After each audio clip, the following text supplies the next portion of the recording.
Hi, everybody. Welcome to First Look. It is Thursday, April 12th. I'm Katie Couric here with our chief. Well, you're like, what is your title again, Jerry? News editor. News editor, Jerry Cipriano.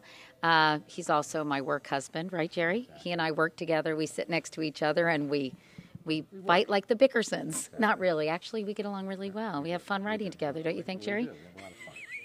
What else are you going to say? Well, all right, so we're talking about the rundown for tonight, right. And we're leading, obviously, with the story in Iraq and the parliamentary building and right. the cafeteria, the explosion. Exactly. And tell us about the death count so far. It's 8 people killed, 3 of them members of the Iraqi parliament, and this happens in the green zone. It's supposed to be tightest security in all of Iraq, and yet a suicide bomber got in and blew the place up. And I think that this is a huge story. Obviously, the White House press spokesperson was giving the briefing today and talking about how barbaric it shows the enemy is in Iraq, and it's certainly not very positive news for that part of the world in terms of, especially when Congress is trying to have a timetable for troop withdrawal, right, Jerry? Right.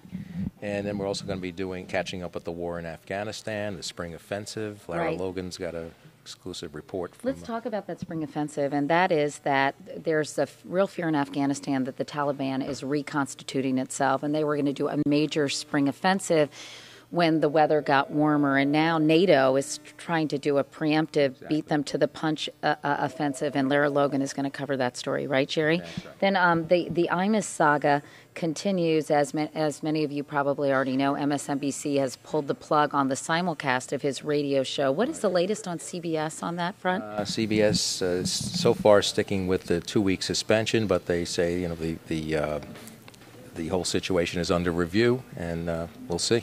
Other than that, we're doing an obit of Kurt Vonnegut, who died at the age of 84. Of course, the man who wrote Slaughterhouse-Five and Cat's Cradle, and Richard Schlesinger is handling that. He's really great at pieces like that, don't you think? I do. And there's another writer we're doing a story about tonight. He is a poet who hangs out outside a supermarket, and if you want some poetry written, he will write it custom just for you. Where does this individual live? This is in California.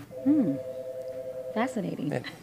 We'll see. It should Okay. be interesting. It should be. I like poetry, and is March? I think April is National Poetry Month. Really? And it's also the Cruelest month. Who said that? I don't know. Oh, come on. Yes, you do. Thank you, Mary Alice. Who T.S. was it? Eliot. April is the Thank you. Cruelest month, the first line of the Wasteland. What's wrong with you, Jerry? Sorry. See how good we get along? Well, excuse me. Anyway, all right, that does it for this edition of First Look. We hope you'll join us tonight on the CBS Evening News for all those actually very important stories and some fun stories as well. So see you later. See you.